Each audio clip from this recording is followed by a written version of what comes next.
What's up, guys? I'm DK, and you're watching Pro Wrestling What If, the series where I look at the different what if scenarios as terms of the world that we call professional wrestling. WrestleMania 21 happened on April 3rd, 2005 at the Staples Center, now known as the Crypto.com Arena in Los Angeles, California. A WrestleMania that is considered one of the greatest of all time, with bangers like Shawn Michaels versus Kurt Angle, and what many people consider to be the greatest opening match in WrestleMania history with Rey Mysterio versus Eddie Guerrero. WWE had lots of ups and downs throughout 2004, including Brock Lesnar leaving after WrestleMania 20 and somehow letting the contract of his biggest star, The Rock, expire without negotiating a new one. And in between New Year's Revolution and Royal Rumble 2005, various superstars had sustained injuries and wouldn't be cleared to compete by the time WrestleMania 21 rolled around. So if some of these circumstances didn't occur, would WrestleMania 21 have been better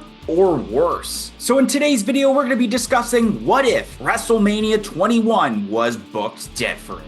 And I'm going to be having a total of 9 matches I'm going to be discussing about, including the pre-show match, considering that's how many matches were on the card overall. And if you end up enjoying this video, don't forget to hit that like button, share this to all your friends, subscribe, and press the notification bell for when future episodes get released. And leave a comment down below about today's topic or suggesting a future topic for an episode of Pro Wrestling What If. And so for the first match of the card was the pre-show match of the 30-man interpromotional battle royal. Now this was a match only for the purpose of having as many people on the card as possible. So just like in the real timeline, Booker T would have won the match, as this match didn't further elevate anyone. But for match number 2, we would have the Money in the Bank ladder match, which would have Chris Jericho, Chris Benoit, Eddie Guerrero, Edge, Rob Van Dam, and Shelton Benjamin. Now this is almost identical to the Money in the Bank ladder match we had in the real timeline, but replacing Kane since he does have his own match in this timeline, and Captain Charisma. Eddie Guerrero alongside Rey Mysterio were originally not going to be on the card of WrestleMania 21 until they convinced management to put them together. I just can't imagine Eddie Guerrero going from walking out of WrestleMania as WWE champion to not having a match at all the following year. So putting him in the Money in the Bank ladder match would be logical. Rob Van Dam not only was originally going to be a part of this match, but he was penciled in to win this match before injuring his knee in January 2005. Chris Jericho had mentioned in one of his books that the Money in the Bank ladder match was actually going to be called a Hollywood Dream match, where the winner would be granted one wish, which Rob Van Dam's wish was going to be to revive ECW, hence how WWE was going to set up the ECW One Night Stand pay-per-view that would happen a couple months later. An event where Rob Van Dam would appear in a knee brace as he wasn't medically cleared to compete on the show. So had Rob Van Dam not gotten injured, he would have been the winner of the Money in the Bank ladder match, as we would end up seeing that actually happen the following year at WrestleMania 22. Match number 3 would be Kane and The Undertaker versus Heidenreich and Snitsky in a tag team match. Yes, an unfortunate reality that almost happened was to have the Brothers of Destruction team up for the first and only time at WrestleMania, only to have a match that might make Undertaker's match with Giant Gonzalez look like a 6-star Tokyo Dome classic. The seeds for this match were planted during Undertaker and Heidenreich's casket match at Royal Rumble, where Snitsky interfered and attacked Undertaker, only to open the casket and for Kane to be inside and help his brother out, as he was feuding with Snitsky on Raw for as long as this feud was going on SmackDown. This is one of those scenarios where we're glad things got changed, because we would have all missed out on one of Undertaker's greatest streak matches against Randy Orton had this tag team match happened. Match number 4 would be Lita versus Trish Stratus for the WWE Women's Championship. On the December 6, 2004 episode of Raw, Lita defeated Trish Stratus in the first women's main event of the show to become the brand new champion. They would have a match at New Year's Revolution where Lita would tear her ACL during the match, causing to finish the match early and have Trish Stratus win the title. We would end up seeing Trish Stratus defend the Women's Championship against Chris Christy Hemme at WrestleMania 21, but it was originally going to be Lita in that spot. As mentioned on the Lita vs. Trish Stratus episode of WWE Rivals, Lita was scheduled to win the match at New Year's Revolution, and they were working towards ending the feud at WrestleMania 21. For the feud to stretch to WrestleMania, Trish Stratus would have likely won back the Women's Championship at Royal Rumble a few weeks later, or at some point during the road to WrestleMania. It was also rumored that the WrestleMania match between the two was going to be in a ladder match, but that wouldn't make sense due to there already being the Money in the Bank ladder match taking place that night. And I think to finish off this long feud between the two, that Lita would end up becoming the new Women's Champion at WrestleMania 21. Match number 5, Shawn Michaels versus Kurt Angle in the inter-promotional match. Kurt Angle at one point was rumored to be the main event of the SmackDown side of things by having a match against Undertaker. However, plans changed when Angle was still dealing with neck issues from breaking it multiple times since 2003. Shawn Michaels was out of action at the end of 2004 due to a meniscus injury and wouldn't return until January 2005. It was during the Royal Rumble match where the seeds were planted for this match, as Michaels had eliminated Angle, leading to Angle coming back in to eliminate Michaels from the match and apply the ankle lock. Like I mentioned in last week's WrestleMania 2000 video, there's always that one match that should be kept, and this would have been the match kept for WrestleMania 21. And if we don't get this match, that also means we don't get Sexy Kurt. Sexy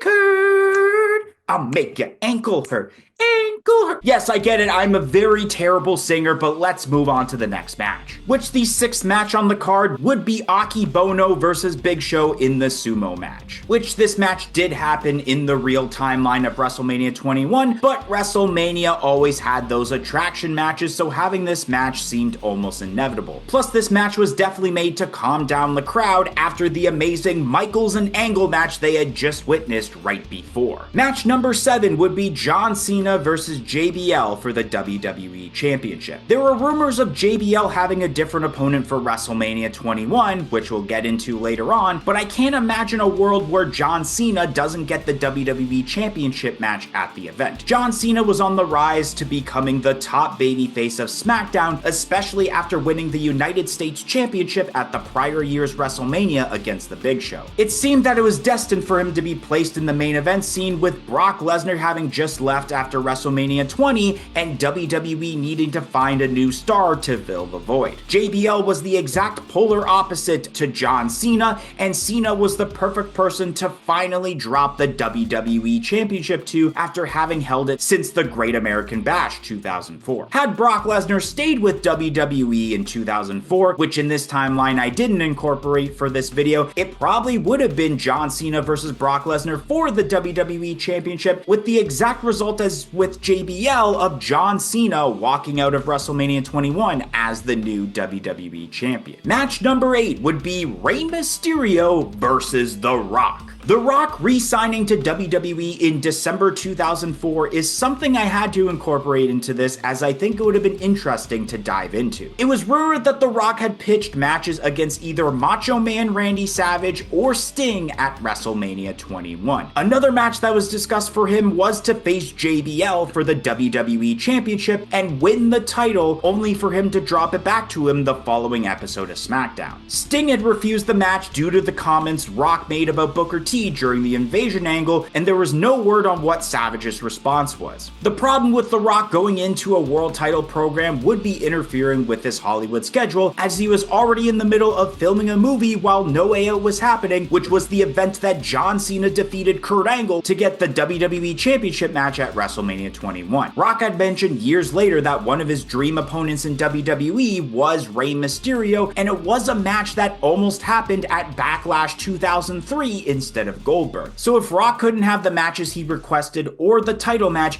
it seemed very likely to get that dream match if he was competing at WrestleMania 21. With The Rock having lost the match with Mick Foley against Evolution at WrestleMania 20, I can't imagine that WWE would have him lose a second year in a row at WrestleMania, so he would be defeating Rey Mysterio at the event. Shoutout goes to Jackson Weingart, Jada Sanchez, Fox Starkiller, Mr. Randomizer, and Lola Pines, and the reason reason that they ended up getting a shout out is because they joined our YouTube channel membership, which only cost $1.99 a month. Not only do you get the shout out, but you do get lots of other perks, including early access to every single video and shorts that we produce on this channel. So definitely consider joining our YouTube channel membership. It will be greatly appreciated and will go a long way of helping out this channel a lot. So definitely consider it, but let's get right back to the video. And the ninth and final match, the main event, would have been Randy Orton versus Triple H for the World Heavyweight Championship. WWE had always seen a big future with Randy Orton and was set to inevitably become a big face of the company. He was originally going to win the 2005 Royal Rumble match and go on to face Triple H at WrestleMania 21, exactly how we saw Batista do it. The problem was that the Randy Orton face run was done too quickly and fans were already tired of the Orton-Triple H feud by the time 2005 rolled around. The fans were behind Batista and it was a great decision to put him in that spot instead of Randy Orton, and it seemed like if they went with Orton that Batista wasn't going to be competing on the WrestleMania card at all. I don't think WWE would have done a triple threat match with Batista involved, as they already had a triple threat main event match the year prior with Triple H, Shawn Michaels, and Chris Benoit. So Batista would have only made an appearance to be at Triple H's side and perhaps interfere. If Batista doesn't end up getting the match with Triple H, who knows if Batista's career launches the way it did. Sure, it would have been nice to see Randy Orton win the title from Triple H after dropping it to him a month after he had won it from Chris Benoit, but I think this is a potential match that not only would have made the entire card of WrestleMania 21 not as great as it was, but it would have changed the careers of many, including Batista, who may have never went to Hollywood later on had he not gotten the match against Triple H and win the World Heavyweight Championship